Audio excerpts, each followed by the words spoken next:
And good afternoon, ladies and gentlemen, and welcome to this very special segment today. On the 15th day of August. 15th August is India's Independence Day, and today we will taking you straight to the Indian Consulate office here in Brisbane for the flag raising ceremony. So let's join into that celebration. Anniversary of Indian independence. This is the 77th year of independence. There has been some confusion. May I begin by acknowledging the traditional custodians of the land on which we gather. May I pay my respects to the ancestors and descendants. We have a very short program today in front of us, and without much further, we will have the flag unfurling, and then the national anthems.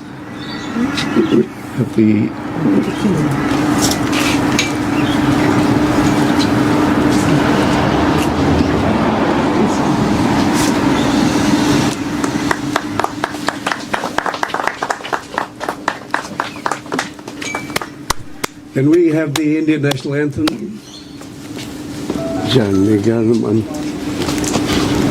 Let them sing, yeah.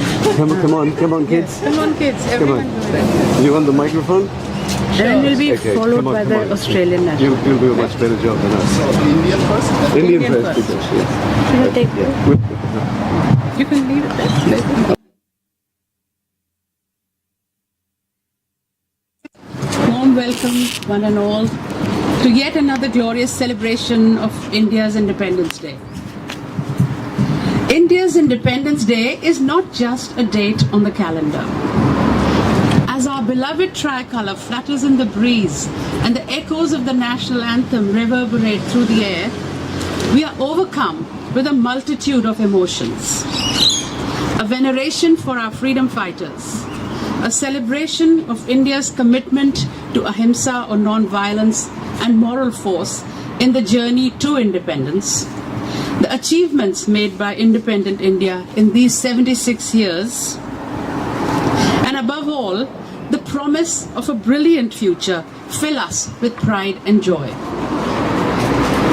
What is it about India's democracy that makes it so vibrant, so organic, and so resilient?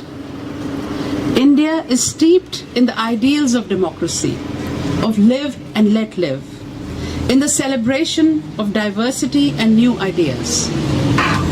Indian democracy gains sustenance from its age-old wisdom and traditions, along with the scaffolding provided by the institutional framework and commitment to the welfare of all citizens.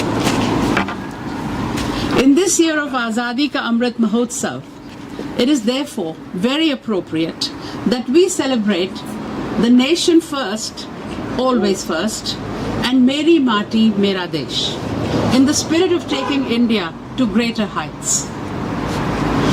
India's journey to independence and from 1947 to date has been remarkable and awe-inspiring. To rise from the ashes of exploitation, destitution, despondence, servitude and colonial exploitation, India today is the cynosure of the democratic and liberal world and the role model for those that value peace, democracy and good neighborliness. The cornerstone of India's national identity is unity in diversity, a rich and diverse cultural tapestry, and robust institutions and governance. India presently is the world's fastest growing economy, ranks number 1 in smartphone data consumption in the world, is the first in global fintech adoption rate, is the second largest mobile manufacturer in the world, and houses the third largest startup ecosystem in the world, among various other things. The meteoric rate of India's growth was highlighted in the Prime Minister's report recently on the nation's achievements in the first 75 days of 2023, a little snapshot of the scope and speed of growth. India's historic green budget was launched. A new airport in Shivamogga, Karnataka was inaugurated. The next phase of Mumbai Metro was launched. The world's longest river cruise completed its journey. The Bangalore-Mysore Expressway was inaugurated. A section of the Delhi-Mumbai Expressway was inaugurated. Vande Bharat trains from Mumbai to Visakhapatnam were flagged off. IIT Dharwad campus was inaugurated, and the country dedicated 21 islets of the Andaman and Nicobar Islands to the 21 Paramveer Chakra awardees. India launched the E20 fuel after achieving 20% ethanol blending in petrol, inaugurated Asia's most advanced helicopter manufacturing facility in Tumkuru, and Air India placed the highest aviation order of all time. 10 crore teleconsultations were achieved through the eSanjeevani app in India. 8 crore new tap water connections were provided. 100% electrification of rail networks was achieved. A new batch of 12 cheetahs arrived at Kuno National Park. India's women under-19 team won the T20 World Cup, and the country felt the joy of winning 2 Oscars. The highlights this year, though, have been the 28 crucial G20 meetings, the Energy Summit and the Global Millets Conference, and the Aero India Summit in Bengaluru. In keeping with the generous and good neighborly Maitri approach to many countries around the globe during the pandemic, India also initiated Operation Dosti to help Turkey after the terrible earthquake. 15th August 1947 was only the start. And this year, when the Honorable Prime Minister Shri Narendra Modi addresses the country from the Red Fort, we will pay tribute to all those who have thus far been the architects of this awe-inspiring performance, and those who are presently contributing to the collective effort of nation building in various capacities, such as 50 distinguished Karmyogis from the Border Roads Organization, over 400 sarpanches of more than 660 vibrant villages, 250 representatives from Farmer Producer Organizations scheme, 50 participants each of the Pradhan Mantri Kisan Samman Nidhi scheme and the Pradhan Mantri Kaushal Vikas Yojana, 50 Shram Yogis or construction workers of the Central Vista project, including the new Parliament building in Delhi, 50 workers from the Khadi industry, and those involved in the making of Amrit Sarovar and Har Ghar Jal Yojana. Along with them will be primary school teachers, nurses and fishermen, just to name a few.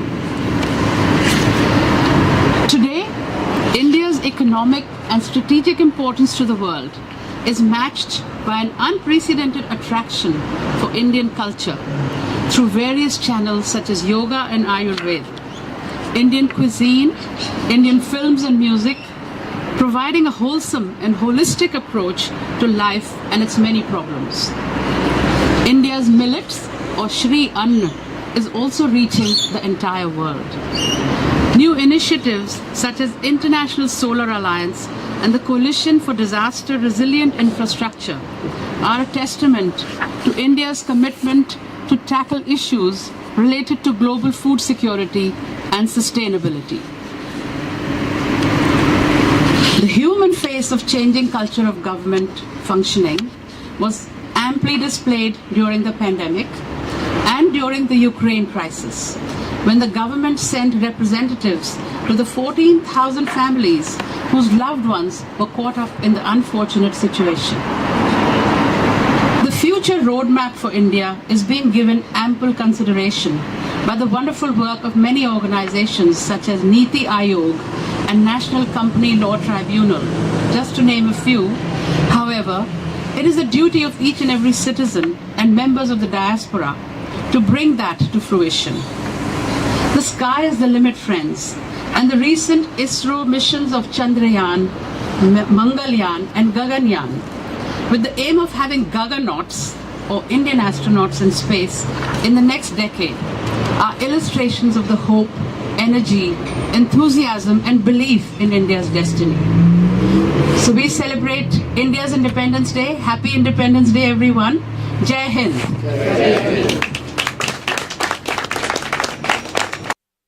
please deliver his address.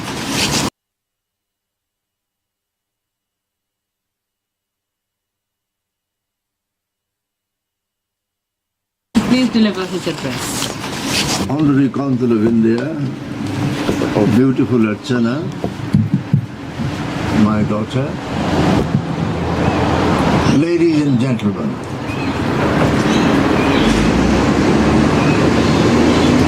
she spoke splendidly, exhaustively, left nothing more for me to say. And yet I'll say something to respect her command.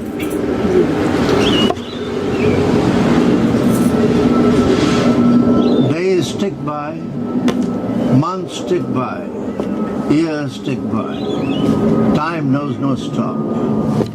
76th anniversary arrives, and we celebrate it with great eclat and enthusiasm. India's achievements are legion, and we have every reason to be legitimately proud of where we stand today. And yet, self-praise, as they say, is no recommendation. We must also be self-critical, and we must also pay attention to the problems that still bedevil us in our society. For instance, the demons of casteism and communalism are yet to be totally defeated and exorcised. That is something that we have yet to fully achieve to realize the dream of Vasudhaiva Kutumbakam. Ayam nijap paroveti gadana laguchetasam. He is mine, he is not mine, he is somebody else, he does not belong to me, she does not belong to me. So says a person of limited understanding. Udara charitanam tu vasudhaiva kutumbakam. To people who have an enlightened disposition, who understand who they are, where they are. The whole world is one family. Divinity inheres us all in an equal measure. Samanam sarva bhuteshu. And if we realize that divinity that inheres us all, we cannot but respect one another. Our love, our affection, our sense of accommodation must be coextensive with our society. I am reminded of Ashoka. I remember him almost every day of my life. Who in the 3rd century before Christ told us, do not praise yourself too much. And do not criticize others too much. If you criticize them too much, you will be repaid in kind. Therefore, try and become a good listener as you are today. Listen as much as you can, as long as you can. And it is listening to others that expands your horizons, that deepens your understanding of the reality of existence. And by that deepening of understanding, tolerance is augmented, tolerance is improved, tolerance becomes extensive, it touches our lives and makes them more beautiful. So, be tolerant, be a great listener, be respectful to others so that they respect you.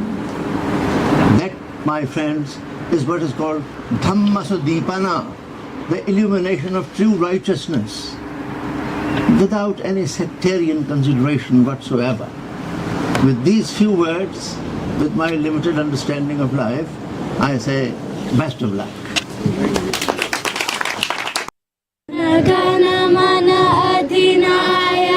जय है भारत भाग्य विधाता पंजाब सिंध गुजरात मराठा द्राविड उत्कल बंगा वृंद हिमाचल यमुना गंगा उच्चल जलधि तरंगा तब शुभ नामे जागे तब शुभ आशीष मागे गाहे तब जय गाथा जन गण मंगलदायक जय है भारत भाग्य विधाता जय है जय है जय है जय जय जय जय है We have the Australians, oh let us rejoice, for we are one and free.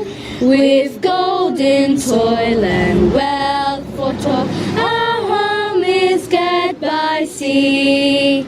Our land abounds in nature's gifts of beauty rich and rare. In history's page let every state advance Australia fair. In joyful strains and let us sing advance Australia fair. well done. Thank you. Well done. Did they do a fantastic job? One more cheer for the youngsters. Can you please focus?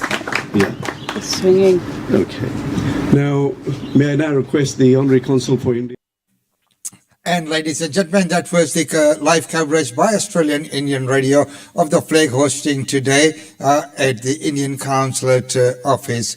And wishing everyone all the very best for the upcoming India Day Fair on 19th of August. We'll see you all there. Until then, it's goodbye from us.